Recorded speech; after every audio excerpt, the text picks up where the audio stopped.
part one here of unhitching or hitching up to the caravan. So what we have here is the Elco jockey wheel, and this jockey wheel is really adjustable. Big blue handle, pull it out and that goes down there. And we've got lots of height adjustments. Best tip there, grab it like a handle, pull that and lower that to a height that suits your vehicle. Now we're on a bit of a rise here, so I'm going to leave it somewhere in the middle. And now I want to leave a little bit of space to allow the suspension in my vehicle to take up that weight. So what I want to do here, probably number one, is put the brakes on. So we're going to push the button here. It's called electric over hydraulic, disc brakes, and I've got one touch parking brake. We push the button, makes noise. While we have this button, we hold the button down, we turn the handle.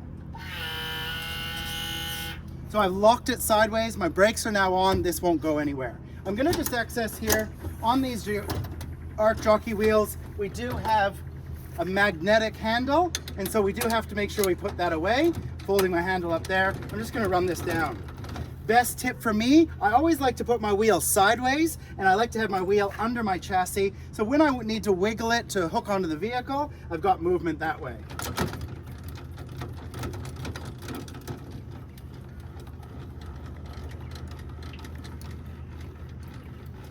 I know my brake is on. I know I can now disconnect from my vehicle, disconnect the plugs, and put this away.